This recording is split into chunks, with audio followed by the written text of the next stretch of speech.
Back to live show.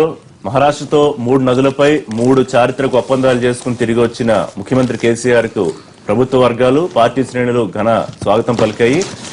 ఇన్నాళ్లు కాంగ్రెస్ చేయలేంది ఈసారి ఖచ్చితంగా 2 ఏళ్లలో అధికారంలోకి వచ్చిన తర్వాత కేసీఆర్ సాధ్యం చేసి అపార భగీరథుడిగా తిరిగి వచ్చారని అందరూ కొనియాడుతుంటే కాంగ్రెస్ మాత్రం తీవ్ర స్థాయిలో దీని మీద నిరసనలు, ఆందోళనలు కొనసాగించిన సంగతి తెలిసిందే. అయితే నిన్న ముఖ్యమంత్రి తీవ్ర స్థాయిలో కాంగ్రెస్ ని విమర్శించారు. అంతా సంబరాలు చేసుకుంటే మీరు నల్ల జెండాలతో నిరసనలు తెలియజేయడానికి కారణం ఏంటి? అసలు ఏమన్నా అర్థం ఉందా? ఆరోపణలు చేస్తే రుజువు చేయాల్సిందే, లేకపోతే కేసులు పెడతామని చెప్పారు. ఒకవేళ 152 మీటర్లకి గతంలో ఒప్పందం కుదిరితే కనుక ఆ పేపర్లు తీసుకురండి, ఇక్కడి నుంచి రాజ్భవన్కి వెళ్లి రాజీనామా చేసి రాజకీయ సన్యాసం తీసుకుంటారని సవాల్ విసిరితే దానికి ఉత్తమ్ రెడ్డి కూడా స్పందించారు. మళ్ళీ అబద్దాలు, చిల్లర మాటలు, కాకి లెక్కలు. 152 మీటర్ల ఎత్తులో ప్రాణహితకు గతంలో 16 అనుమతులు రాలేదా? దాన్ని ఎందుకు దాస్తున్నారని ప్రశ్నించారు. మరోవైపు ఆంధ్రప్రదేశ్ ఇష్యూకి వస్తే జాతీయ హోదా ఉన్న పోలవరం నిర్మాణం జరగకుండా కుట్ర జరుగుతోందా అనే అనుమానం రాజ్యసభ సభ్యులకు ఏవీపీ వ్యక్తం చేశారు. అలాగే ఆంధ్రప్రదేశ్ కి ప్రత్యేక హోదా కన్నా ప్యాకేజీల మీదే ముఖ్యమంత్రి ఎక్కువ శ్రద్ధ చూపిస్తున్నారా, దాని వెనకాల ఇంట్రెస్ట్ ఏంటి అని ఆయన ఒక విమర్శ కోణంలో కూడా మాట్లాడారు. ఈ అంశాల మీద మనం లైవ్ షోలో మాట్లాడదాం. మనతో పాటు జాయిన్ అవుతున్నారు ఇవాళ మల్లె లింగారెడ్డి గారు, ఏపీ పౌర సరఫరాల కార్పొరేషన్ చైర్మన్, పార్టీ సీనియర్ నేత. తెలకపల్లి రవి గారు, సీనియర్ జర్నలిస్ట్, ప్రముఖ సామాజిక రాజకీయ విశ్లేషకులు. మందా జగన్నాథం గారు, మాజీ ఎంపీ, టీఆర్ఎస్ సీనియర్ నాయకులు. కొద్దిసేపట్లో తులసిరెడ్డి గారు మనతో జాయిన్ అవుతారు. అలాగే స్టూడియో 2 నుంచి మనకు అందుబాటులో ఉన్నారు ఇందిరా శోభ గారు, టీపీసీసీ అధికార ప్రతినిధి. నమస్తే శోభ గారు. రైట్, శోభ గారు మీతోనే ప్రారంభిద్దాం. ఒకవేళ ఆరోపణలు రుజువు చేయలేకపోతే మీరు జైలుకి వెళ్ళడానికి సిద్ధంగా ఉండాలి. ఒకటి, నిన్న ముఖ్యమంత్రి గారు చెప్పిన పరిస్థితి ప్రకారం కేసులు పెడతామని చెప్పారు. ఎందుకంటే ఎలా పడితే అలా మాట్లాడితే కుదరదు. ఇన్నాళ్లు లేని తెలంగాణను సస్యశ్యామలం చేసి 1 కోటి ఎకరాలు నీరు ఇవ్వడానికి మేము అహర్నిశలు శ్రమిస్తూ ఉంటే మీరు ఊరికే రాజకీయ విమర్శలు చేస్తారా అని. ఒకవేళ గతంలో ఒప్పందం అయినా ఇది ఉంటే కనుక తీసుకురండి, ఎయిర్పోర్ట్ కి తీసుకొస్తే అక్కడి నుంచి అట్టే రాజ్భవన్ కి వెళ్లి రాజీనామా చేస్తానని సవాల్ విసిరారు. మరి మీరు ఎందుకు అక్కడికి తీసుకెళ్ళలేకపోయారు ఆ కాగితాలు ఒకవేళ ఒప్పందం జరుగుంటే? నిన్న జరిగినటువంటి ఇష్యూని కనుక మనము అంటే కొంత దానికన్నా ముందు ఇంకొంచెం చరిత్రలోకి వెళ్ళినట్లయితే ఇవాళ అంటే జనరల్ గా అంతర్రాష్ట్రాల మధ్య ఒప్పందాలు అన్నది కామన్. ఇవాళ కొత్తగా జరిగినటువంటి ఒప్పందం అయితే కాదు. ఫస్ట్ ఆఫ్ 1975 లో జలగం వెంగళరావు నుంచి కిరణ్ కుమార్ రెడ్డి వరకు, 2012 కిరణ్ కుమార్ రెడ్డి వరకు కూడా మనకి అంటే క్లియర్ గా ఇచ్చారు. ఎప్పుడు 2012 అక్టోబర్ 5 రోజు కిరణ్ కుమార్ రెడ్డితో సూత్రప్రాయంగా మనకి ఒక అంగీకారము జరిగింది అని చెప్పడం జరిగింది 152 మీటర్స్ కి. సో నేను ఏం చెప్పదలుచుకున్నాను ఇప్పుడు క్లియర్ గానంటే, చరిత్రలు అంటే చరిత్ర చెప్పేది ఎప్పుడూ కూడా అసత్యం కాదు, సత్యం అన్నది మనం అందరం నమ్మాల్సినటువంటి అవసరం ఉన్నది.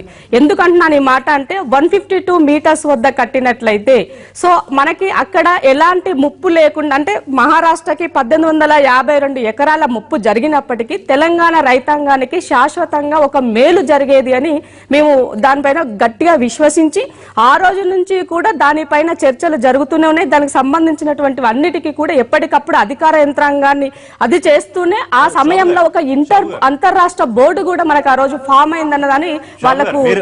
మీరు అంత కాన్ఫిడెంట్ గా ఉండుంటే నేను ముఖ్యమంత్రి ఇచ్చిన సవాలుకి మీరు అక్కడికి ఆ పేపర్లు తీసుకెళ్లి చూపిస్తే సరిపోయేదిగా. అదే చెప్తున్నాను నేను, అదే ఆ విషయానికి చెప్తున్నాను నేను. సో అంతర్రాష్ట్ర ఒప్పందం ఆ రోజు అంతర్రాష్ట్ర బోర్డు ఏర్పడిన విషయం కేసీఆర్ గారికి తెలియదా? ఈ నిపుణులే అంటే వ్యాప్కోస్ ఎప్పుడైతే ప్రాణహిత చేవెళ్ల దగ్గర 160 టీఎంసీల నీటి లభ్యత ఉంటుంది, అక్కడ దాన్ని మనం గనక వినియోగించుకున్నట్లయితే తెలంగాణ ప్రజల రైతాంగం అంతా కూడా సస్యశ్యామలంగా ఉంటుందని చెప్పినటువంటి కేసీఆర్ ఉద్యమ సమయంలో ఇవాళ దాన్ని ఎందుకు విస్మరించి ప్రాణహిత చేవెళ్లే డాక్టర్ బిఆర్ అంబేద్కర్ దళితను కూడా అవమానించే విధంగా దాన్ని రీడిజైన్ పేరుతో పేరు మార్చాల్సిన అవసరం ఎందుకు వచ్చింది? ఒకటి బిఆర్ అంబేద్కర్ ఒక దళిత లీడర్ కాదు, ప్రపంచమంతా అంటే ఇవాళ మనం అతని ఐకాన్ గా చూస్తున్నటువంటి వ్యక్తి. లెట్ మీ కంప్లీట్ అయిన తర్వాత దళిత లీడర్ అంటే ఆయన ఆ పేరుతో ఉన్నటువంటి చెప్పడం అక్కడ నేను కాంట్రవర్సీ చేయట్లేదు, నేను కాంట్రవర్సీకి వెళ్ళట్లేదు. ఆ మాట వాడకు, అతను దేశ నాయకుడు, ప్రపంచమంతా what ever it may be అంటే అతను మనం చెప్పుకుంటాం పదే పదే కాబట్టి ఆ వర్డ్ నేను చెప్పాల్సి వస్తుంది. సో ఇవాళ తెలంగాణ ఈ పరిస్థితికి రావడానికి అసలు తెలంగాణ మీరు ఇప్పటికే నీళ్లు ఇచ్చేసి ఉంటే 98 లక్షల ఎకరాలకి తెలంగాణ ఉద్యమం ఎక్కడొచ్చి ఉండేది? తెలంగాణ గోసకు కాంగ్రెసే కారణం, సర్వనాశనం చేసి వదిలిపెట్టింది అనేది ముఖ్యమంత్రి గారి తీవ్ర ఆరోపణ. రిషి గారు ఒకటి దీని ద్వారా ఎన్టీవీ ద్వారా కొన్ని వాస్తవాలు తెలియాల్సిన అవసరం ఉంది. నేను ఏం చెప్తున్నానంటే ఇవాళ మహారాష్ట్రకు మాత్రమే మంచి జరిగింది, తెలంగాణకు మోసం జరిగింది. ఇవాళ ఈ విషయం నేను కాదు, నిన్న బీజేపీ సోదరులు కూడా లక్ష్మణ్ గారు కూడా ఈ మాట చెప్పారు. ప్రతిపక్షమే కదా బీజేపీ, టీడీపీ, మీరు అందరు ప్రతిపక్షం. అక్కడ మహారాష్ట్రలో బీజేపీ ఉండింది అంటే అక్కడ మరి అతను ఇక్కడ వ్యతిరేకించినాడంటే అర్థం ఏంటి? తెలంగాణ ప్రజలకు మొన్నటిదాకా మాట్లాడిన వాళ్ళు నిన్న బీజేపీ దానిపైన స్పందించింది, సంతోషం.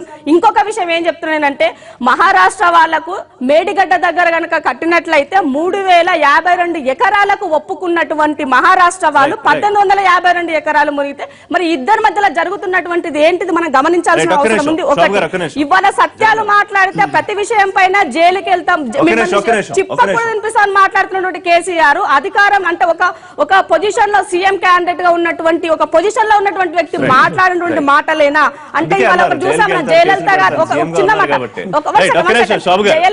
జయలలిత గారికి సుప్రీంకోర్టు మందలిచ్చింది చూడండి. ప్రతిపక్షాలను వాళ్ళ యొక్క వాక్ స్వేచ్ఛను గనక హరించినట్లయితే ఒప్పుకోము అని నిన్న ఇవాళ మొట్టికాయ వేసింది. మళ్ళీ మీ దగ్గరికి వస్తా జగన్నాథం గారు. సరే, నేను అపర భగీరథుని మీరు స్వాగతం చెప్పారు. సరే, పత్రికలు కూడా దాదాపుగా ఇది చారిత్రక ఒప్పందం అని రాశాయి, దానికి ఏమి అభ్యంతరం కాదు. కానీ ఎందుకు ముఖ్యమంత్రి గారు అంత సీరియస్ గా రియాక్ట్ అవ్వాల్సి వచ్చింది? కేసులు పెడతాం, మీరు అనవసరంగా ఆరోపణలు చేస్తే, లేకపోతే రాజీనామా చేస్తా, రాజకీయ సన్యాసం చేస్తా నా స్థాయిలో ఎందుకైనా రియాక్ట్ అవ్వాల్సి వచ్చింది? నేను అనుకుంటాను ఇప్పుడు ముఖ్యమంత్రి గారు చంద్రశేఖరరావు గారు ఒక సామాన్య వ్యక్తి కాదు, వ్యక్తిగా ఆయన ఒక చంద్రశేఖరరావే. కానీ ఆయన ఉన్న పదవిలో ముఖ్యమంత్రిగా ఒక బాధ్యత ఉన్న వ్యక్తి ఒక పబ్లిక్ మీటింగ్లో మీ దగ్గర ఏమన్నా పేపర్ ఉంటే తీసుకొని రండి, నేను ఇక్కడ నుండి స్ట్రేట్గా రాజీనామా పోతాను, రాజీనామా చెప్పేసి ఇంటికి వెళ్ళిపోతాను అన్నాడంటే సాధారణంగా గవర్నమెంట్లో ఉన్న ప్రతి ఒక్క పేపర్ మీద ఇటువంటి ఏమైనా ఒప్పందం అంటే క్షుణ్ణంగా నాలెడ్జ్ లేని ఎవరు కూడా మాట్లాడరు. అటువంటిదే ఆయన ఛాలెంజ్ చేశాడంటే దాని అర్థమైంది గవర్నమెంట్ ఇటువంటివి ఏం లేదని చెప్పి. రెండవది, మహారాష్ట్ర ప్రభుత్వం కిరణ్ కుమార్ రెడ్డి గారు ఉన్నప్పుడే ఒక లేఖ రాయడం జరిగింది, అది హరీష్ రావు గారు చూపించడం కూడా జరిగింది అందరికీ. మరి మీరు అటువంటి ఏమన్నట్టు తీసుకొని రండి, ఏదో సూత్రపాయ ఒప్పందం అనేది కాదు, సూత్రపాయాల మీద నడవండి, ఇవన్నీ కాంక్రీట్ ఒప్పందం కావాలి. అప్పుడు ఏం రాశారు మహారాష్ట్ర ప్రభుత్వం, అప్పుడు కాంగ్రెసే కదా ఉండింది, చవాన్ గారు అనుకుంటాను ముఖ్యమంత్రి, ఇక్కడే కాంగ్రెస్ కదా. మరి కాంగ్రెస్ ప్రభుత్వం ఉన్న దాంట్లో అక్కడి నుంచి వాళ్ళు రాస్తూ మీరు వృధాపయాస, మీరు ఒప్పందాలు ఏం లేకుండా లేదా క్లియరెన్స్ లేకుండా మాత్రం, సరే క్లియరెన్స్లు అంటే అప్లై చేసుకుంటారు, ఒప్పందాలు రెండు రాష్ట్ర ప్రభుత్వాల మధ్యలో జరగాలి. ఆ ఒప్పందం లేకుండా మీరు పనులు చేపట్టడానికి ముందుకు వెళ్తా ఉన్నారు. అటువంటి పనులు మీరు చేయకండి, కాంక్రీట్ ఒప్పందం లేకని స్పష్టంగా రాశారని లేక కూడా మేము చూపించలేదు. మరి మీరు మాకు ఒప్పందం జరిగింది 152 మీటర్లు కానీ ఏంటంటే ఆ ఒప్పందం చూపించమని అడిగారు ఆయన. తర్వాత రెండో దాని మూలన ఏంటి 16.75 టీఎంసీ వాటర్ మాత్రమే స్టోరేజ్ చేసుకునే కెపాసిటీ ఉన్నదాన్ని ఈనాడు రీడైజరింగ్ వీటన్నిటి వల్ల 200 టీఎంసీ వాటర్ లభ్యతకు మేము తీసుకొచ్చామండి. తీసుకొచ్చేసి దాన్ని 30 లక్షల ఎకరాలకు 18 లక్షల ఎకరాలు చిల్లర ఒకటి న్యూ ఆయకట్టు ప్లీజ్ కాంగ్రెస్ ఇంత ముందు కూడా విమర్శలు చేసింది, అనేక విమర్శలు చేసింది. కానీ ముఖ్యమంత్రి గారు ఎప్పుడు సరే ఇంత ముందు కేసులు పెడతా ఉన్నారు కానీ రాజకీయ సన్యాసం చేస్తా, రాజీనామాలు చేస్తా అన్న స్థాయిలో ఎప్పుడు ఈ 2 ఏళ్ళు నేను అదే చెప్తా ఉన్నాను. ఒకవేళ ఒక ముఖ్యమంత్రి హోదాలో ఉన్న వ్యక్తికి ప్రభుత్వంలో ఉన్న ప్రతి ఒక్క అంశం మీద అవగాహన ఉంటుంది. అవగాహన లేకుండా ఎట్లా మాట్లాడు మీ దగ్గర పేపర్లు కనుక ఉంటే గవర్నమెంట్ ఆమె చెప్పి వాళ్ళు చెప్పిందే వాళ్ళు నిరూపించాడు, పేపర్లు తీసుకురండి. ఇప్పుడు మేము చూపించాం ఒప్పందం లేదు అని చెప్పేసి మహారాష్ట్ర ప్రభుత్వం రాసింది, మేము పేపర్ చూపించాం, మీకు ప్రపంచానికి చూపించామంతా.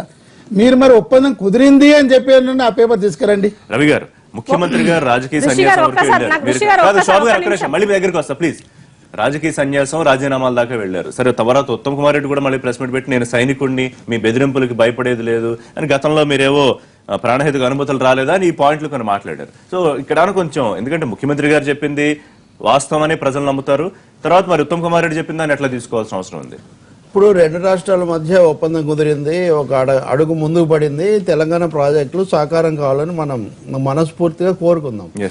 కానీ దురదృష్టవశాత్తు ఈ చర్చ సాంకేతిక అంశాల నుంచి సవాళ్ల సమరం రూపం తీసుకోవడం నిజంగా దురదృష్టకరం. అది కూడా దీనికి కారణాలేంటి ఇవన్నీ కూడా చాలా అంశాలు 148 152 దీని మీద చాలా చర్చ జరిగింది, భవిష్యత్తులో కూడా జరుగుతుంది, దాంట్లోకి నేను పోను. కానీ దీన్ని ఒక రాజకీయ ప్రచార సమస్యగా మార్చిన మటుకు ప్రభుత్వం పక్షాన్ని అది జరిగినట్టుగా మనం చాలా స్పష్టంగా ఇక్కడ.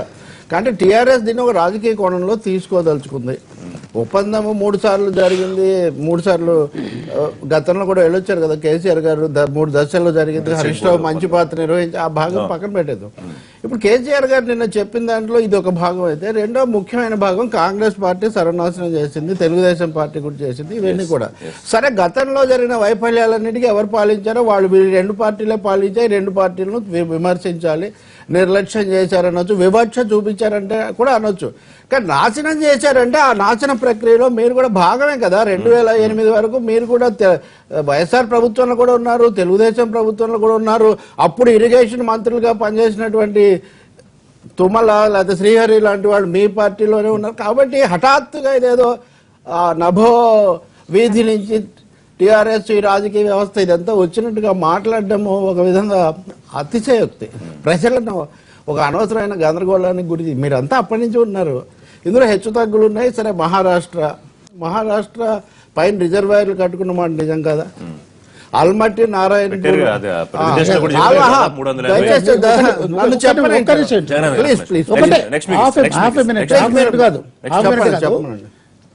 మీరు అన్నారు, మీరు అప్పుడు గతంలో లేరా అధికారంలో, తెలుగుదేశంలో ఉన్నారు, తర్వాత వైఎస్ఆర్ దీంట్లో కూడా ఆయన మంత్రిగా లేరు, మా సహచరులు ఉన్నారు.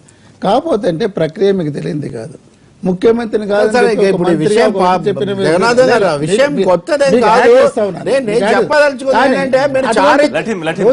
ఏంటి ఆంధ్ర పాలకుల చేతిలో ఉండడం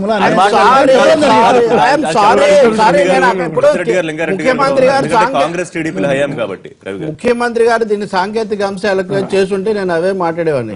కానీ ఆయన దాన్ని రాజకీయ స్థాయికి తీసుకుపోయారు. కాంగ్రెస్ లో లీనం కావడానికి కూడా మీరు సిద్ధమయ్యారు. ఒక చిన్న విషయం మీద మీరు తేడా వచ్చి మీరు ఆగారు తప్ప కాంగ్రెస్ పార్టీ నాశనం చేసింది అన్న మాట మీరు మొత్తం తెలంగాణ ఉద్యమ కాలంలో ఎప్పుడు మీ కేంద్రీకరణ ఎప్పుడు కాంగ్రెస్ మీద లేదు. అందువల్ల ఇప్పటికి కూడా ఎవరి మీద ఉంది, ఎందుకు ఉంది? ఉత్తమ్ కుమార్ మీద ఒక బాధ్యత ఉంది. 152 మీటర్లకు ఒప్పందం కుదిరిందా లేదా, కుదిరి ఉండకపోతే కుదరలేదు, నా సమాచారం పొరపాటు, మిగిలిన విషయాలన్నీ సరైనవని ఆయన చెప్పొచ్చు. అలా కేసీఆర్ గారు కూడా సూత్రప్రాయంగా అయినా సరే అక్కడికి వచ్చిందా? ఈ వీటి నోటికే లాగుడు పీకుడుతో ప్రజలను గందరగోళానికి. ఇంకా చివరి మాట, ముఖ్యమంత్రి స్థాయిలో ఉన్న వాళ్ళు అరెస్ట్ చేస్తాను, కేసులు పెడతాను. తలసాని శ్రీనివాస్ యాదవ్ ఇది వరకు అన్నారు, జగదీష్ రెడ్డి అన్నాడు, అదంతా సరికాదన్నావు. గతంలో కూడా ముఖ్యమంత్రి గారే ఒక పార్టీ కేసులు పెట్టి ఇప్పుడు కేసులు పెట్టాలా? ఇవన్నీ కూడా కేసులు పెడతాము, అది ఇది. పైగా ఒక మంచి సందర్భం అనుకుంటే అంతర్రాష్ట్ర ఒప్పందము ఆ విధమైన హుందాతనం ఉంటుంది. నా ఉద్దేశంలో టీఆర్ఎస్ దీన్ని ఒక రాజకీయ ప్రచారాస్త్రంగా మార్చబోతున్నటువంటి సూచనలు నిన్న బేగంపేట ప్రతిపక్షాలు పూర్తి స్థాయిలో వ్యతిరేకత తీసుకొచ్చే కార్యక్రమం చేస్తున్నాయని ఆందోళన చెందుతుంది. అంత చేయలేదు కదా, జిల్లాల మీద మీకు పూర్తిగా స్వాగతం పలికారు. 148 152 చర్చ తప్ప ఇంకా అంతకు మించినటువంటి వద్దనే వాళ్ళు ఎవరున్నారు ఇక్కడ? కాబట్టి అసలు ఈ చర్చలో మహారాష్ట్రకు తాకట్టు పెట్టారు. మాట కూడా లక్ష్మణ్ గారే కాదు సార్, లక్ష్మణ్ గారే విమర్శించారు. పోయినసారి మీరు వెళ్ళి విద్యాసాగర్ వారికి కృతజ్ఞతలు ఇదంతా చెప్పొచ్చారు. ఇప్పుడు మీరు దీంట్లో ఆ డబ్బంతా ఆ తెలంగాణనే పెట్టుకుంటుంది, పరిహారం కూడా తెలంగాణనే పెట్టుకుంటుంది, దానికి సంబంధించిన సమస్యలు కూడా వాళ్ళే, ఇదంతా ఉంది. వీటి వివరాలు రావాలి కదా, వచ్చిన తర్వాత చర్చ జరిగి. ఈ లోపల ఈ బెదిరింపులు ఎందుకు, ఈ హెచ్చరికలు ఎందుకు? చర్చ కలుషితం అయిపోవట్లా. పాయింట్ ఏంటంటే గత ప్రభుత్వాలు తెలుగుదేశం కానివ్వండి, కాంగ్రెస్ హయాంలో కానివ్వండి, మీ వల్లే వాళ్ళు తెలంగాణ రైతులు బీడు భూములు వచ్చే పరిస్థితి తీసుకురావడానికి తలాపాపం తలా పిడుకున్నట్టు తెలుగుదేశానికి కాంగ్రెస్ కి కూడా భాగస్వామ్యం ఉందన్నారు ముఖ్యమంత్రి గారు. తెలుగుదేశం ప్రభుత్వ హయాంలో తెలంగాణ గుర్తించి, వెనుకబాటుతనాన్ని గుర్తించి ఎన్ని రకాలైనటువంటి సాయం చేస్తాము. తెలంగాణలో మోటార్లు ఎక్కువ. మరి ఆ రోజు ఎన్ రామారావు గారు 50 రూపాయలకి హార్స్ పవర్ ఇచ్చినారు. తర్వాత చంద్రబాబు నాయుడు గారు మొత్తం అన్ని విధాలుగా ప్రాజెక్టుల విషయంలో కానీ, మౌలిక సదుపాయాలు కానీ, లేకపోతే స్కూళ్ళు కానీ, ఆసుపత్రులు కానీ, అసలు తెలంగాణను గుర్తించి సాయం చేసి చెప్పుకోదగినటువంటి అభివృద్ధి జరిగింది తెలుగుదేశం హయాంలోనే. ఇప్పుడు ఈ విషయానికి వచ్చినప్పుడు ఈరోజు రేవంత్ రెడ్డి కూడా చెప్పినాడు, మీరు 152 మీటర్ల నుంచి 148 మీటర్లు తగ్గించిన దానివల్ల 5 టీఎంసీలు నీళ్లు తగ్గిపోతున్నాయి, 50 లక్షల వ్యయం అదనంగా అవుతా ఉంది. ఇంకోటి కూడా ఏంటంటే ఎల్లంపల్లెకు నీళ్లు సరిగా రావు, ఆ ఎత్తు తగ్గిపోతే నీటి యొక్క ప్రవాహం తగ్గిపోతుంది అనేటువంటి విషయాన్ని కూడా చెప్పినాం. ఇంకోటి ఏంటంటే తెలుగుదేశం కానీ కాంగ్రెస్ వాళ్ళు ఈ 1 కోటి ఎకరాలు అనేది బూటకము. ఎందుకంటే కాంగ్రెస్ వాళ్ళు చెప్పే దాని ప్రకారమైనా లేకపోతే ఇంకొక రకంగా కానీ 41 లక్షల ఎకరాలు ముందే ఉంది. మళ్ళీ 57 లక్షల ఎకరాలకు ప్రాజెక్టులు శాంక్షన్ అయ్యి మొత్తం 98 లక్షల ఎకరాలు ఆల్రెడీ ఉంటే పారుదల కింద మీరు మిగిలినటువంటి 13 లక్షల ఎకరాలకు 1.5 లక్షల కోట్ల రూపాయలు ఏ విధంగా ఖర్చు పెడుతున్నారు అంటే ఈ లెక్కలన్నీ కూడా తప్పుడు లెక్కలన్నీ మా అభిప్రాయం కూడా. ఎందుకంటే 1 కోటి ఎకరాలు బుట్టకం అనేది మేము చెప్తున్నాం, వాళ్ళు చెప్తున్నారు. ఇక్కడ ఇంకోటి ఏంటంటే ఈ 4 మీటర్లు తగ్గించడానికైతే ఏ రోజు చంద్రబాబు నాయుడు గారే ఆ పని చేయరా, లేకపోతే ఇంకొకరు ఆ పని చేయరా, అప్పుడే ఆ పని చేయరా? ఇన్ని రోజులు పోరాడింది దాని ఎత్తు 152 మీటర్ల కంటే తక్కువ చేయాల్సిన అవసరం లేదు. ఈ రోజు ఇంకోటి కూడా రీడిజైనింగ్ అవసరం ఉందా లేదా? రీడిజైనింగ్ చేస్తూ దాదాపు 400 రెట్లు 400% పెంచిన దానివల్ల మీరు ఇచ్చేది 10 లక్షలు 13 లక్షల ఎకరాలే కదా. దానికి 1 కోటి ఎకరాలని మీ పేరు ఒక సెంటిమెంట్ తీసుకొని వచ్చి తెలంగాణ సెంటిమెంట్ తెప్పించి తెలంగాణ సెంటిమెంట్ అవినీతి అక్రమాలు చేస్తున్నారు. ఇప్పుడు ఇంకొకటి కూడా ఇప్పుడు కేసీఆర్ కేసులు పెడతామని చెప్పినారు. అట్లయితే మేము జగన్మోహన్ రెడ్డి మీద 100 చిల్లర కేసులు పెట్టాలి.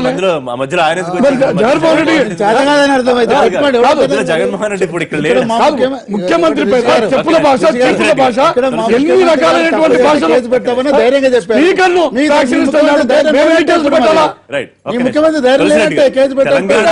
ధైర్యం లేక కాదు, ప్రజాస్వామ్యవాది కాబట్టి ఆయన కేసులు పెట్టద్దని నిన్న సుప్రీంకోర్టు చెప్పింది సార్. రాజకీయంగా ఎదుర్కోండి, కేసులు పెట్టి చేయకండి కాదు సార్. ఇప్పుడంటే తెలంగాణ ఏర్పడ్డాక ప్రత్యేక కాంగ్రెస్ తెలంగాణ శాఖ, అంతకుముందు మొత్తం ఉమ్మడి ఆంధ్రప్రదేశ్ లో ఉన్న కాంగ్రెసే కాబట్టి తెలంగాణ గోసకు మీరే కారణం, కాంగ్రెసే కారణం, సర్వనాశనం చేసి వదిలిపెట్టారు రాష్ట్రాన్ని. అసలు అంతకన్నా ముందుకెళ్తే తెలంగాణ ఆంధ్రతో కలిపిందే కాంగ్రెస్. నిన్న ఆ ప్రస్తావన కూడా తీసుకొచ్చారు ముఖ్యమంత్రి గారు. అంటే కంప్లీట్ గా మిమ్మల్ని టార్గెట్ చేస్తూనే మాట్లాడారండి ముఖ్యమంత్రి గారు. ఇప్పుడు రాష్ట్ర విభజన తర్వాత దేశంలోని ధనిక రాష్ట్రాల్లో గుజరాత్ తెలంగాణ ఫస్ట్ సెకండ్ అని చెప్పేసి ఆయనే చెప్తున్నాడు. మరి గత ప్రభుత్వాలు, అది కాంగ్రెస్ ప్రభుత్వాలు కానీ తెలుగుదేశం ప్రభుత్వం కానీ, గత ప్రభుత్వాలు వచ్చేసి సమైక్యాంధ్రలో తెలంగాణకు అన్యాయం జరిగింటే మరి ఈ 2 ఏళ్లలో వచ్చేసి ఈయన పెద్ద ఉద్ధరించింది కాదు కదా. అంతకుముందు వచ్చిందే వారసత్వంగా వచ్చింది. కాబట్టి తెలంగాణ అభివృద్ధి చిన్న రాష్ట్రంగా అంటున్నారంటే దాంట్లో వచ్చేసి రెండు ఇప్పుడు అభివృద్ధి అనేది హైదరాబాద్ నుంచి వచ్చే రెవెన్యూయా లేకపోతే పంటలో రైతుల ఎక్స్పోర్ట్స్ నుంచి వచ్చే రెవెన్యూ చూద్దాం. ఓవరాల్ గా తెలంగాణలో హైదరాబాద్ పార్ట్ అండ్ పార్సల్ తీసుకుంటే తెలంగాణకు అన్యాయం చేయలేదు, తెలంగాణకు ఎక్కువ న్యాయం చేశారని తెలిసిపోతుంది ఒకటి. ఇక రెండవది అగ్రికల్చర్ తీసుకున్నాం. SRSP కింద 10 లక్షల ఎకరాలకు, నాగార్జున సాగర్ ఎడమకాలువ కింద ఖమ్మం నల్గొండ జిల్లాలో 10 లక్షల ఎకరాలకు దాదాపు 20 లక్షల ఎకరాలు ఈ కంప్లీట్ అయిన ప్రాజెక్టులు. మిగతా వచ్చేసి నిర్మాణంలో ఉండే ప్రాజెక్టులు కల్వకుర్తి కానీ, భీమా కానీ, నెట్టెంపాడు కానీ, కోయిల్ సాగర్ కానీ, SLBC కానీ, కల్వకుర్తి కానీ, లేకుంటే దేవాదులు కానీ, ఇచ్చెంపల్లి కానీ, ఎల్లంపల్లి కానీ, ఇవన్నీ ఈయన వచ్చి నాకే చేసినాడా? కంప్లీట్ అయిన ప్రాజెక్టులే. అది 10 లక్షలు, ఇది 10 లక్షలు, 20 లక్షల ఎకరాలు ప్లస్ అనేకం. ఇవన్నీ వచ్చేసి ప్రాణహిత చేవెళ్ళ. ఇప్పుడు మొత్తం ఇష్యూ అంతా దేనికోసము? ప్రాణహిత చేవెళ్ళ తర్వాత రీడిజైనింగ్. ప్రాణహిత చేవెళ్ళకు సంబంధించి ఇక్కడ 152 మీటర్ల ఎత్తుతో దాంట్లో వచ్చేసి అది గ్రావిటీ ద్వారా కొంత, లిఫ్ట్ ద్వారా కొంత, దానికి ఓవరాల్గా 38,000 కోట్లు. సరే, ఈ లోపలంగా పూర్తి అనుమతులు రాలేదు. దాంట్లో 3,000 ఎకరాలు అక్కడ ముంపు అవుతుంది. దాని గురించి నెగోషియేషన్ జరిగినాయి. ఆ నెగోషియేషన్స్ కొంచెం జరుగుతూ ఉన్నాయి. దాంట్లో కొంత ఇప్పుడు ఏం చేశారు, దాన్ని 152 నుండి 148కి దాని పర్యవసానంగా మళ్ళీ ఇక్కడ మేడిగడ్డ, దీని పర్యవసానంగా 38,000 కోట్ల నుండి 83,000 కోట్లు. ఇక్కడ 1 రాజకీయ అంశము, 2 ఆర్థిక అంశము, 3 సాంకేతిక అంశము, 4 వచ్చేసి గ్రావిటీనా లిఫ్టా. మరి ఆయకట్టు కన్సిడర్ చేయక్కర్లేదా? 20 లక్షల ఎకరాలకు ఇప్పుడు దీని ద్వారా నీళ్లు ఇస్తామని చెప్తున్నారు. ఇక్కడ నాకు ఆయకట్టు ఎక్కువ అనిపించలేదు. ప్రాణహిత చేవెళ్ళ ఒరిజినల్ ఆయకట్టుకు అప్పుడు కూడా 6 జిల్లాల్లో, ఇప్పుడు వచ్చేసి కొత్త ఆయకట్టుకు పెద్ద డిఫరెన్సే కనిపించలేదు. కానీ 38,000 కోట్ల నుండి 83,000 కోట్లకు తర్వాత నిర్వహణ దీంట్లో మెయిన్ గా ఆల్మోస్ట్ అంతా లిఫ్ట్ ఇరిగేషన్. ఇక్కడ ఎలక్ట్రిసిటీ అవసరం ఎక్కువ ఉంటుంది, దాంట్లో కొంత గ్రావిటీ కొంత లిఫ్ట్ ఉంది. తర్వాత ఓవరాల్గా ఇప్పుడు మహారాష్ట్రతో మునిగిపోయేది లేనప్పుడు ఇంకా ఒప్పందానికి స్కోప్ ఎక్కడ ఉందంట, ఇక్కడ ఒప్పందం చేసుకోవాల్సిన అవసరం ఏముంది అంటాను. ఎప్పుడైనా సరే మన ఇద్దరి మధ్య రావాలంటే ఏదో మీరు ఉండాలి. ఇక్కడ నీళ్ళు వచ్చేసి మనకు కేటాయించిన నీళ్ళే, భూభాగము మందే, ముంపు లేదు, డబ్బు మనయే. ఇంకా ఒప్పందానికి దాంట్లో పెద్ద ఘనకార్యం సాధించినట్టు దీని ఏనుగుల మీద, ఒంటెల మీద, గుర్రాల మీద ఊరేగించాల్సిన అవసరం ఏముంది? ఏముంది? ఉత్తమ్ కుమార్ రెడ్డి బండారం బయట పెడతారన్న ముఖ్యమంత్రి అంటే ఈ ఒప్పందాల వెనక ఏం జరిగిందో ఇవాళ బయట పెడతామని ఉత్తమ్ కుమార్ రెడ్డి అన్నారు. ఏం బయట పెట్టబోతున్నారు? ఈ కుట్ర కోణాన్ని బయట పెడతామన్నట్టు టీడీపీ కూడా సవాల్ విసిరింది, మీరు కూడా చెప్పారు. ఏం చేయబోతున్నారు ఇవాళ? ఫస్ట్ ఇది ఒప్పందమా దగా ఒప్పందమా అనేది మనము క్లారిటీ ఇవ్వాల్సిన అవసరం ఉంది తెలంగాణ ప్రజలకి. ఎందుకు అనంటే 152 మీటర్స్ లో కనుక కట్టినట్లయితే అక్కడ 5 TMC నీటి నిల్వ ఉండేది వాటరు. సో 148కి వచ్చినట్లయితే 1.8 TMCకి వచ్చి ఉండింది. సో దీని వల్ల తెలంగాణ ప్రజానికానికి ఎంత నష్టం అన్నది తెలియాలి. దెన్ 152 దగ్గర అంటే ఇంచుమించు ఇప్పుడు మనము ప్రాణహిత చేవెల ద్వారా అయితే 16,40,000 ఎకరాలకి ఆయకట్ట అయినట్లయితే దెన్ ఇప్పుడు వీళ్ళు తీసుకున్న దానికి 18,19,000 అని చెప్పి దాంట్లో 18 లక్షలు మాత్రమే స్థిరీకరిస్తున్నామని చెప్పి వాళ్ళు పెద్ద యాడ్ వేసుకున్నారు ఆ రోజు. సో ఇక్కడ వాళ్ళ క్లారిటీ అనేది వాళ్ళకి సరిగా లేదు. నేనేం మాట్లాడుతున్నాను ఇవ్వాలంటే లెట్ మీ కంప్లీట్ అన్నది ఒకటి. ఇక్కడ నేను ఏం చెప్తున్నానంటే ఉత్తమ్ కుమార్ రెడ్డి గారిని విమర్శించండి. అతను మచ్చలేనటువంటి వ్యక్తి ఉత్తమ్ కుమార్ రెడ్డి. దీనికోసము దేనికైనా సిద్ధము. 152 మీటర్స్ దగ్గర ఒప్పందం అని మేము ఎక్కడ మాట్లాడలేదు. మేము చెప్పింది ఏంటి?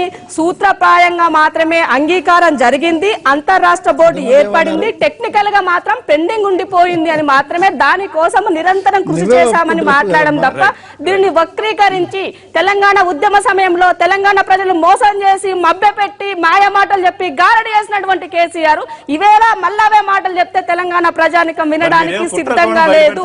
అది గుర్తుపెట్టుకోవాల్సినటువంటి అవసరం క్లియర్ గా ఉంది. ఇవాళ మహా ఒప్పందం పేరుతో మీరు ఎక్కువ గొప్పగా చేసింది ఏంటో క్లారిటీ ఇవ్వాల్సిన అవసరం ఉన్నది. తెలంగాణ ప్రజానికాన్ని మోసం ఇంకా ఎన్ని రోజులు చేయలేరు, ప్రజానికం గమనిస్తున్నది. ఇది గుర్తుపెట్టుకోవాల్సిన అవసరం ఉంది. నేను ఒక్కటే అడుగుతున్నా, జగన్నాథమని అక్కడ ఉన్నాడు.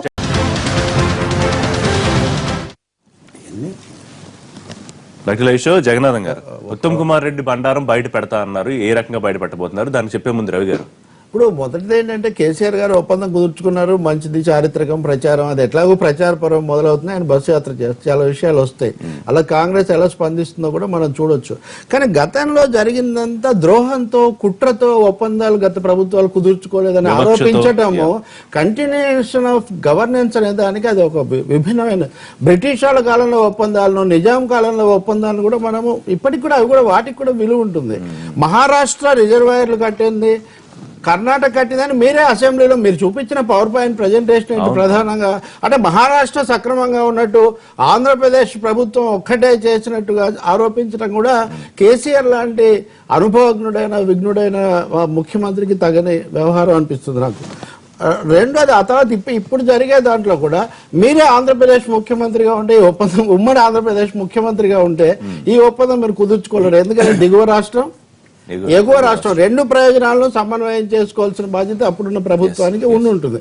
కాబట్టి మీరు నిర్లక్ష్యానికి గురైన వాటిని ఎలా వాస్తవికంగా ముందుకు తీసుకుపోవాలి దాని మీద దృష్టి పెట్టడం చాలా మంచిది తప్ప రేకింగ్ ఆఫ్ ది ఓల్డ్ వూండ్స్ లాగా కుట్ర పదే ఒకరినొకరు కుట్ర, మన నాయకులందరూ కుట్రదారులు అనుకోవాలి. ఎందుకంటే అన్ని పార్టీలు ఈ కుట్రలు ద్రోహాల భాష పక్కన పెట్టి తెలంగాణ ప్రాజెక్టుల మీద కేంద్రీకరిస్తే ఇప్పటికే దారి తప్పింది. బేగంపేట విమానాశ్రయంలో అరెస్టులు, బెదిరింపులతో ఇప్పటికే ఈ చర్చ దారి తప్పకుండా ప్రాజెక్టుల మీద గోస అంటున్నారే, ఆ గోస తీర్చడం మీద కేంద్రీకరించి తప్పకుండా ఆంధ్రప్రదేశ్ పదవి వస్తుంది. స్పష్టంగా గోస తీర్చడానికి నేను ఒప్పందాలు రవి గారు మాట్లాడేది ఏదంటే కేసులు పెడతా ఏదంటే అసందర్భమైన అసత్యాలను ప్రచారం చేసినప్పుడు ఎవరికైనా ఒక పౌరుడుగా లేక ప్రభుత్వంగా హక్కు ఉంటుంది మాకు వాళ్ళ మీద ఇచ్చేయటానికి. అదే నిన్న చెప్పింది కేసీఆర్ గారు.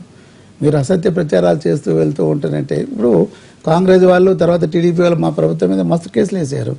మరి అది రాజకీయ రేవంత్ రెడ్డి కూడా ఏమన్నారంటే మీరు కేసులు పెడితే పెట్టుకోండి, మేము అవినీతి మాత్రం బయట పెడతాం. పెట్టండి, మా ముఖ్యమంత్రి అంటే ఛాలెంజ్ చేస్తున్నారు కదా, పెట్టండి అని చెప్పి ఎందుకు పెట్టలేకపోతున్నారు మీరు దగ్గర? మీకంతే గతంలో ఒకటి చెప్పబోయే బోల్తా పడ్డాడు డ్రైవర్. ఆ కేసే పెట్టట్లేదు అంటే ఆ కేసు గతంలో పెట్టబోయే బోల్తా పడ్డాడు, అయిపోయింది. కోట్లు మొట్టికాయలు వేసినాయి. నాగన్ జనార్దన్ రెడ్డి గారు వెళ్ళి ఆయనకు మొట్టికాయలు వేసాయి. తర్వాత ఇప్పుడు మన తులసిరెడ్డి గారు 1 కోటి ఎకరాలు ఎక్కడున్నాయండి? 2 లక్షల ఆమె మన ఎవరు శోభా కూడా అదే మాట అన్నారు. నిన్న మొన్న పేపర్లు అన్ని మీ పేపర్లే రాసేయండి. స్టెబిలైజేషన్ ఎంత, తర్వాత న్యూ ఆయకట్ ఎంత అని చెప్పి. దాని జోలికి నేను పొగదలుచుకోలేదు, మీరు ఏమన్నా టైం ఫ్యాక్టర్ అంటూ ఉంటారు కాబట్టి అది చదువుకోండి. పేపర్లు మీరు తప్పు రాశారా? ఛానల్స్ తప్పు ప్రచారం చేశారా మీరు? దాన్ని ఛాలెంజ్ చేయండి. మీరు తప్పు చేసింటేనంటే ఒక పక్క వాస్తవాలు మేము చెప్తున్నాం, ఇవన్నీ వాస్తవాలని చెప్తూ ఉన్నాము, వాటిని మీరు ఛాలెంజ్ చేయండి, కేసులు పెట్టుకోండి, మీరు కూడా వెళ్ళండి కోర్టులకు. అంటే ఇప్పుడు మీరు బెదిరింపు ధోరణిలో మాట్లాడారనేది ఉత్తమ్ కుమార్ రెడ్డి ఆయన బెదిరింపు ఎందుకు అవుతుందండి? మీద బయట పెడతారంటే లేదు, బెదిరింపు కాదు. ఏంటి బెదిరింపు అవుతుంది? మేమన్నాం అసత్యాలు, అది ప్రాథమిక హక్కు ప్రతి పౌరుడికి, ప్రాథమిక హక్కు ప్రతి పౌరుడికి. తర్వాత లింగారెడ్డి గారు అన్నారు తెలంగాణ మొత్తం లేదా తెలుగుదేశం పార్టీ, మేము కూడా ఉన్నామండి ఆ రోజు పార్టీలో. ఎంత కూడా పడ్డామో మీకు తెలియకపోవచ్చు, ఎందుకంటే మీరు రాయలసీమ వాళ్ళు కాబట్టి. ఇప్పుడు కలవకూడదు ఎత్తిపోతల పథకం మేము కొట్లాడి ఫౌండేషన్ వేసాడు. ఫౌండేషన్ అయితే నెక్స్ట్ ఎన్నికలాగా 50 పైసలు కూడా ఖర్చు, డబ్బు అలకట్ చేయాల. మళ్ళీ అప్పుడు గొడవ పడతలేదు, ఏదో ఎలక్షన్ ముందు ఇంత విధిల్చాడు, ఎలక్షన్ లో ఓడిపోతారు. ఒకవేళ నిజంగా అటు కాంగ్రెస్ గానీ తెలుగుదేశం తెలుగుదేశం కాంగ్రెస్ హయాంలో అసలు తెలంగాణకి ఏమి చేయలేదా? సాగునీటికి కానీ మేము అనలేదే. కాకపోతే ఒక్కసారి కంపేర్ చేసుకోండి. ఆంధ్ర ప్రాంత ప్రాజెక్టులది ఇప్పుడు పోతిరెడ్డిపాడు ఎక్కడ పర్మిషన్ లేదండి, ఎక్కడ వాటర్ లొకేషన్ ఉందండి? యుద్ధ ప్రాతిక మీద రాత్రి మోలు పనిచేసలేదా? చట్టాలకు అన్నిటికి విరుద్ధంగా మీరు తీసుకోలేరు. కాకపోతే అంటే పవర్ ఎవరున్నారు? మీరు ముఖ్యమంత్రులు మీరే కాబట్టి మేము సహించాం. అదే మా గోస. ఆ గోస ఈనాడు తీరింది, ఈనాడే ఒప్పందాలు చేసుకున్నాము. ఆ గోస ఇంకొక ఇంపార్టెంట్ ఇష్యూ మాట్లాడాల్సిన అవసరం ఉంది నాకు. తులసిరెడ్డి తర్వాత తెలకపల్లి రవి గారు మాట్లాడతలేదా? అప్పుడు ఎందుకు చేయలేదు, ఇప్పుడు ఎందుకు చేయలేదు అంటే మేము చెప్పాం సార్ అప్పటి విషయం లేదు. మీరు కాంగ్రెస్ ముఖ్యమంత్రి కావడానికి, విలీనం కావడానికి కూడా నేను ఆ విషయం ప్రశ్న పదే లేదు. మీరన్నారు ఉమ్మడి రాష్ట్రం నుండి ఈ ఒప్పందం చేసుకునే వాళ్ళ అంటే ప్రజా సేవ చూసి చేసుకోవాల్సిన నైతిక బాధ్యత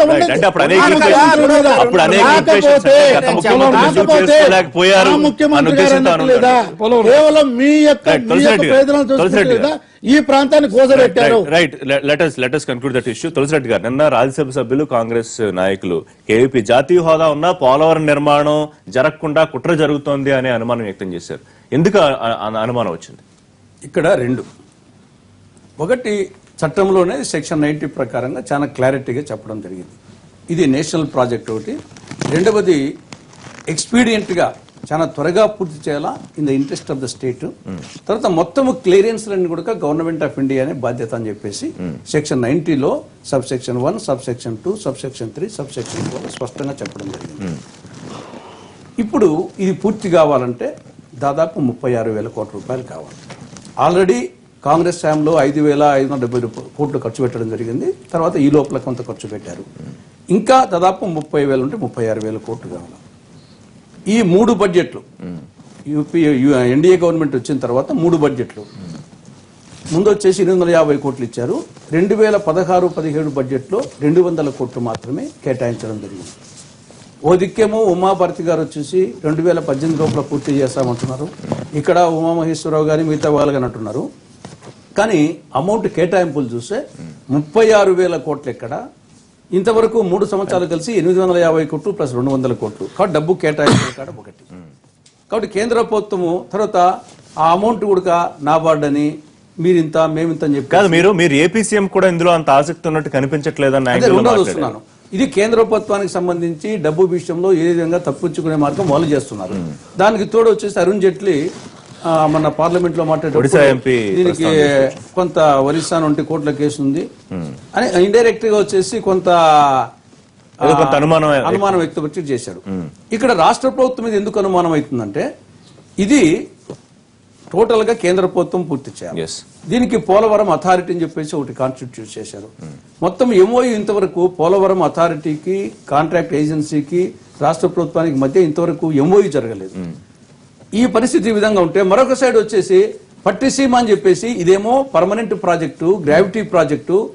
దీంట్లో ఒక్క విధమైనటువంటి పోలవరం కుడికాలు తీసుకొని పట్టిసీమని చెప్పేసి తాత్కాలికంగా దాని చేయడము, ఆ పక్క మళ్ళీ ఎడమకాలకు వచ్చేసి ఇంకోటి పెడతామని చెప్పడము.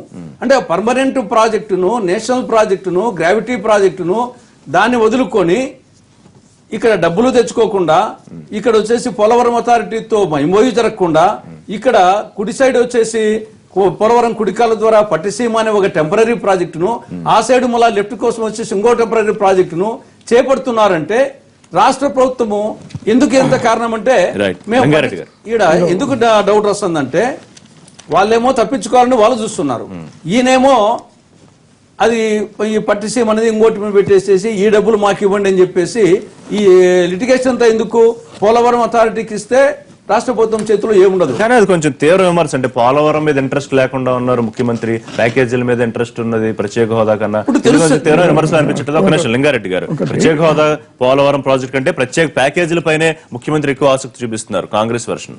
ఇప్పుడు ప్యాకేజ్ వచ్చిందనో ప్రత్యేక హోదా వచ్చిందనో పోలవరం మొదలుపెట్టే దానికి అవసరం లేదు. ఎందుకంటే అది కావాల్సింది ఇది కావాల్సిందే. ఇప్పుడు ముఖ్యమంత్రి గారు కూడా చెప్పినారు, దాదాపు మేము ఒక 3,000 కోట్లు ఖర్చు పెట్టింటాం ఈ ప్రభుత్వం వచ్చిన తర్వాత.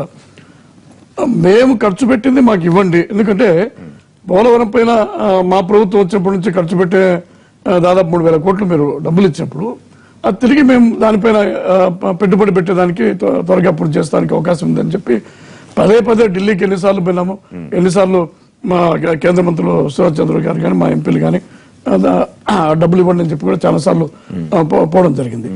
ఇక్కడ మనం అర్థం చేసుకోవాల్సింది ఏంటంటే తులసిరెడ్డి గారు చెప్పినారు, దాన్ని విభజన చట్టంలోనే పెట్టినారు. విభజన చట్టంలో అది నేషనల్ ప్రాజెక్టుగా పెట్టినప్పుడు కేంద్ర ప్రభుత్వమే దాన్ని భరించాల్సినటువంటి అవసరం ఉంది. అనుమతులు మరి వరిష్ట సమస్య, ఇంకొకరితో సమస్య ఉన్నాయి, చిన్న సమస్యలు అవి కూడా వాళ్ళే తీర్చాలా, కేంద్రమే తీర్చాలా. రెండవది పోలవరం అథారిటీతో ఒప్పందం జరగలేదు అనేది అది ఇప్పుడు ఇక్కడ రిలవెంట్ కాదు. ఎందుకంటే టెండర్లు పిలిచి పనులు చేయమని చెప్పి ఎన్నిసార్లు మరి ముఖ్యమంత్రి గారు పోయినారు. ఇంకోటి ఏం చెప్తున్నారంటే ఇప్పుడు నాబార్డు అప్పుగా ఇస్తుంది, దాన్ని తిరిగి రాష్ట్ర ప్రభుత్వం కట్టాలని చెప్పి ఏదో కొన్ని పేపర్లు మనం చూసాము. ఇది కేంద్ర ప్రభుత్వము అది నేషనల్ ప్రాజెక్ట్ గా ప్రకటించినప్పుడు దాన్ని పూర్తి చేయాల్సినటువంటి బాధ్యత కేంద్ర ప్రభుత్వం పైన ఉంది. కాబట్టి మేము అప్పు తీసుకొని మేమెందుకు కడతాము, దానికి ఎట్టి పరిస్థితి తిరిగి కట్టాలన్నట్టు ఇక్కడ నాకైతే లేదు. మరి నాబార్డుకి రాష్ట్రం తిరిగి కొంత పాక్షికంగానే పూర్తి కానీ ఏదైనా కానీ పేపర్లు చూసాం, కానీ దాన్ని తీవ్రంగా మేము వ్యతిరేకిస్తున్నాము. ఇంకోటి ఏంటంటే మాకు ఆ ప్రాజెక్టు పైన ఇంట్రెస్ట్ లేకపోతే కేంద్ర ప్రభుత్వము చట్టంలో ప్రకటించిన దానికి మేమెందుకు 3,000 కోట్లు ఇంత క్రైసిస్ లో మేము ఖర్చు పెట్టాలా? ఇక్కడ ఏమైతా ఉందంటే ఇప్పుడు పోలవరం అథారిటీ దానికి అవగాహన ఒప్పందం లేదని ఇప్పుడు ఆల్రెడీ టెండర్లు పిలిచి పనులు జరిగేటప్పుడు అది ఇక్కడ రిలవెంట్ కాదు. ఇంకోటి ఏంటంటే ఒకటి తులసిరెడ్డి గారు చెప్తున్నారు 36,000 కోట్లు కావాలా, 38,000 కోట్లు కావాలా.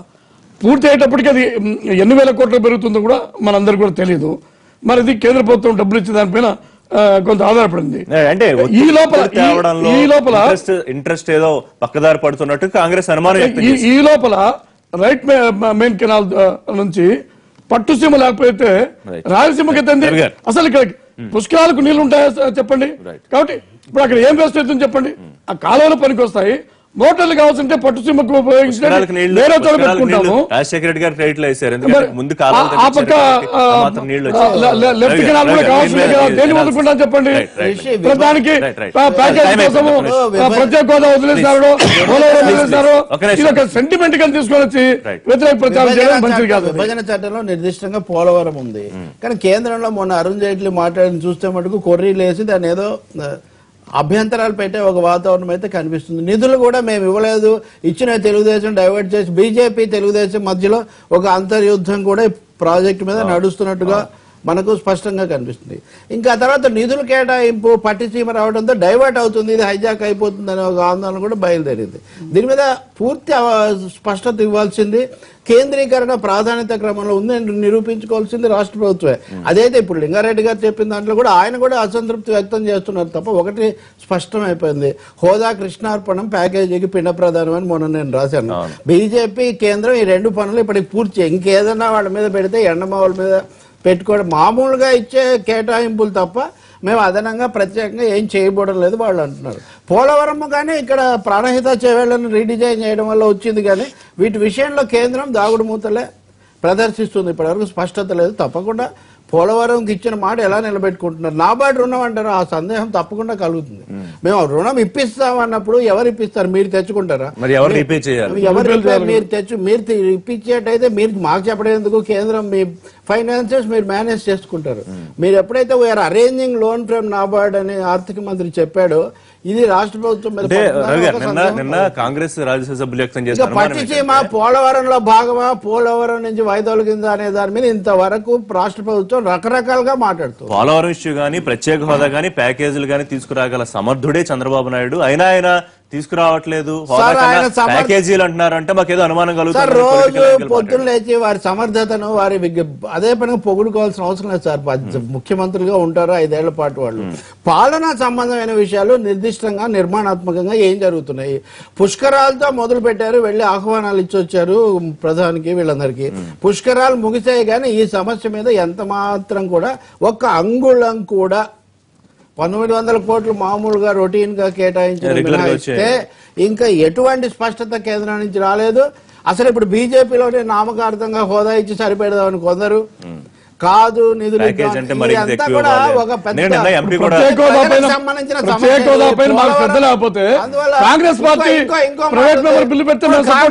తెలుగుదేశం టీఆర్ఎస్ చర్చలోకి నేను పోనండి, మేమే ఉద్ధరించామని కాంగ్రెస్ వాళ్ళు, కాదు మేమని తెలుగుదేశం వాళ్ళు, కాదు ఇప్పుడు మేము వచ్చి మొత్తం రీడిజైన్ చేస్తున్నామని టీఆర్ఎస్ వాళ్ళు, మీ రాజకీయ ప్రచారాలు మీరు చేసుకోండి, మాకేం అభ్యంతరం లేదు. కానీ ప్రజలకు మీరు స్పష్టత ఇవ్వండి, నిర్దిష్టంగా జరుగుతుంది ఏంటి, కదులుతుంది ఏంటి, పోలవరం మీద ఆరోపణలకు ప్రభుత్వం నుంచి సమస్యలకు ఏమి లేదు. కేంద్రం అయితే అసలే మౌనముద్ర.